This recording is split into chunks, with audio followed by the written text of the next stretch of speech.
धन्यवाद सभापति महोदय। संसद के इस विशेष सत्र में जहां एक और आज हम अपनी 96 वर्ष पुरानी संसद भवन को, जिसे अब संविधान सदन कहा जाएगा, उसे पीछे छोड़कर नए संसद भवन में प्रवेश कर चुके हैं, वहीं दूसरी ओर इस नए संसद भवन में अपनी पहले ही दिन हमने विधायी कार्य की शुरुआत करते हुए नारी शक्ति को सही मायनों में नमन करने का काम किया है। 128वां संविधान संशोधन विधेयक जो महिला आरक्षण विधेयक सरकार लेकर आई है, इसकी मैं तहे दिल से सराहना करती हूं। माननीय प्रधानमंत्री जी को इसके लिए आभार व्यक्त करती हूं और ये सही मायनों में हम सब के लिए सभापति महोदय, भारत दुनिया का सबसे ज्यादा आबादी वाला देश है और 142 करोड़ की आबादी में 70 करोड़ की आबादी महिलाओं की है। लेकिन बहुत चिंताजनक और दुर्भाग्यपूर्ण है कि आज भी हमारे लोकसभा में जो महिलाओं की भागीदारी है वो महज 14% है और राज्यसभा में केवल 11% है। इंटर पार्लियामेंट्री यूनियन की एक रिसर्च हुई जिसमें निचले सदन में महिलाओं की भागीदारी का आंकड़ा देखा गया 193 देशों में, जिसमें भारत की रैंकिंग 149 है, यानी 149 है। और ग्लोबल जेंडर गैप रिपोर्ट 2022 में भी 146 देशों में जो भारत की रैंकिंग है वो 135वीं है। ये कोई बहुत एनकरेजिंग आंकड़ा नहीं है हमारे लिए। और सरकार के तमाम आर्थिक सर्वेक्षण भी बताते हैं कि हमारे राज्य की विधानसभाओं से लेकर हमारे देश की लोकसभा में, देश की संसद में महिलाओं की भागीदारी बहुत कम है और इसलिए महिला आरक्षण विधेयक समय की जरूरत है। और आज ये बड़े दुख की बात है कि छोटे छोटे देश UAE, Cuba, Rwanda, Mexico, Nicaragua, New Zealand, ये वो देश हैं जिन्होंने 50% तक महिलाओं की भागीदारी अपने डेमोक्रेसी में सुनिश्चित कर ली है। और भारत जो कहता है कि दुनिया की सबसे बड़ा लोकतंत्र है, हम अपने यहाँ 50% की अभी तक भागीदारी सुनिश्चित नहीं कर पाए हैं। तो उस दिशा में ये एक महत्वपूर्ण कदम है। और बाबा साहेब अम्बेडकर ने कहा था कि political power is the key to social progress. हमने देखा है कि हमने अर्बन लोकल बॉडीज में, पंचायती राज संस्थाओं में जब अपने देश की महिलाओं को भागीदारी दी तो हमारी महिलाओं ने ग्रामीण क्षेत्रों में, शहरी क्षेत्रों में कितना उल्लेखनीय कार्य करके दिखाया है। और जहां तक मोदी जी की सरकार की बात है तो हमारी सरकार विमेन लेड डेवलपमेंट की बात करती है, यानी कि महिलाएं आगे बढ़ के कैसे देश का नेतृत्व करें, इसकी बात हम करते हैं। तो इसलिए जरूरी है कि जो टॉप मोस्ट डिसीजन मेकिंग है हमारे देश के अंदर, हमारे लेजिस्लेटिव प्रोसेस में और हमारे इंस्टीट्यूशंस में हमारी महिलाओं को लाना बेहद जरूरी है। और उस दृष्टि से ये बिल बहुत ही महत्वपूर्ण है। अध्यक्ष जी, ये बिल नया नहीं है, ये बिल पुराना है, इसका इतिहास 27 वर्ष लंबा है। हमने देखा कि 1996 में सबसे पहले एच.डी. देवेगौड़ा जी की सरकार इस बिल को लेकर आई थी और उसके बाद तमाम लोगों ने प्रयास किए, तमाम पार्टीज ने, सरकारों ने। 97, 98, 99, 2003 में वाजपेयी जी की एनडीए की सरकार ने प्रयास किया। 2008 और 2010 में यूपीए की सरकार ने प्रयास किया, लेकिन कोई भी सरकार इसे एक लॉजिकल कंक्लूजन तक ले जाने में सफल नहीं हुई। सभी सरकारों ने विफलता का ही सामने किया। उस दृष्टि से मुझे बहुत प्रसन्नता है कि मोदी जी के नेतृत्व की सरकार जब इस विधेयक को लेकर आई है तो हम इसे सफलता तक, अंजाम तक पहुंचाने का काम इस बार करके दिखाएंगे। मैंने विपक्ष के साथियों की चर्चाओं को सुना, उसमें कई विषय सामने आए, जिसमें एक महत्वपूर्ण विषय था इस बिल के तहत जो हमारे पिछड़े समाज से आने वाली महिलाएं हैं उनके लिए अलग से प्रावधान करने का। अध्यक्ष जी, ये विषय गंभीर है और ये जो चिंता है वो नाजायज भी नहीं है, इस मांग को गलत भी नहीं ठहराया जा सकता, क्योंकि महिलाओं को अगर हम देखें तो महिलाएं एक जैसा ग्रुप नहीं है, एक होमोजेनस ग्रुप नहीं है।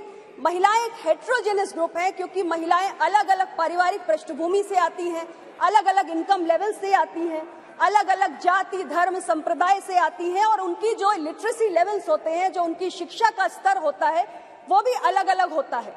और हमारी जो सामाजिक संरचना है उसमें जो हमारे पिछड़े वंचित समाज से आने वाली महिलाएं हैं, निश्चित रूप से वो हाशिए पर हैं और उनके लिए चुनौतियां अलग किस्म की हैं, उनके लिए चुनौतियां अधिक भी हैं और इसलिए उनके लिए ज्यादा संरक्षण की मांग भी समय समय पर होती रहती है। हमारी सरकार के बारे में मैं जरूर कहना चाहूंगी कि मोदी जी के नेतृत्व में ओबीसी के हितों को साधने के लिए कई ऐतिहासिक फैसले इन 9 वर्षों में हुए हैं और एक सहयोगी दल की नेता होने के नाते मुझे पूरा भरोसा है कि हमारे पिछड़े वंचित समाज से आने वाली महिलाओं के अधिकारों को संरक्षित करने की दिशा में प्रधानमंत्री जी जरूर कुछ ना कुछ विचार कर रहे होंगे और इसको सुनिश्चित करने के लिए भी कोई काम जरूर करेंगे।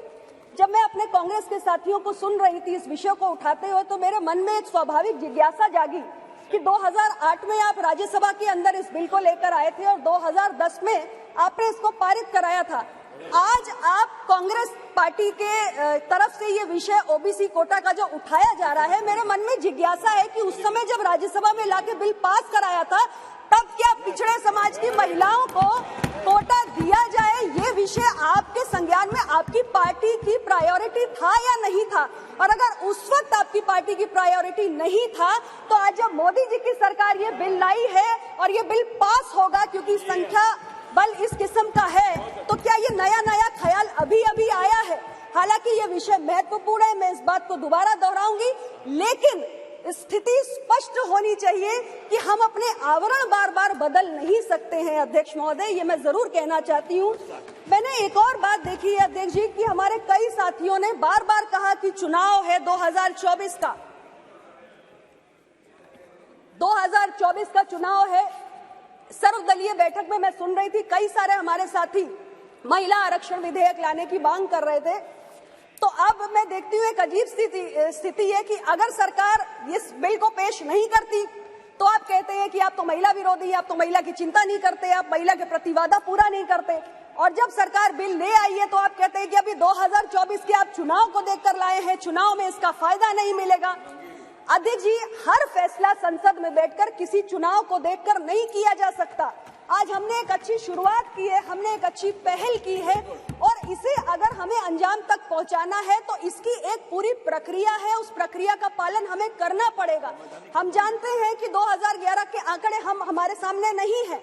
2001 में हमारी सेंसस हुई, उसके बाद एक लंबे समय तक हमने सेंसस की एक्सरसाइज नहीं करवा पाई है, बीच में कोविड की भी बाधाएं रही। तो हमारे पास जो जनगणना के आंकड़े हैं वो बेहद पुराने हैं और उसके आधार पे हम डिलिमिटेशन नहीं कर सकते, हम एडिशनल सीट्स जनरेट नहीं कर सकते। इसलिए हमें इस संवैधानिक प्रक्रिया का पालन करना पड़ेगा और हमें नए सेंसस एक्सरसाइज के साथ डिलिमिटेशन करते हुए एडिशनल सीट्स क्रिएट करनी होंगी, जिसमें हमारी और जो महिलाएं हैं उनको इसमें आने का मौका मिले।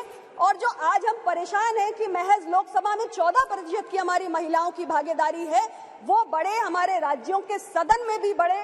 तो ये चिंता जो आपकी है, ये जो बार चुनाव को लेकर, मैं यही आग्रह करूंगी कि मैं देख रही हूं कि एक जो सेंस ऑफ द हाउस है कि सभी लोगों का एक मूड भी है कि यह बिल पारित हो, तो इसमें किंतु परंतु नहीं होना चाहिए।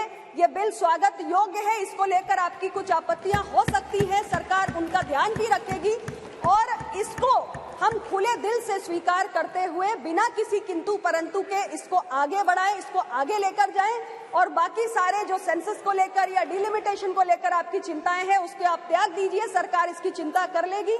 आपने मुझे समय दिया, मैं बहुत आभारी हूँ और इस बिल को लाने के लिए पुनः मैं अपने देश के प्रधानमंत्री, हमारे सरकार के मुखिया माननीय श्री नरेंद्र मोदी जी को हृदय से आभार व्यक्त करता हूँ। धन्यवाद।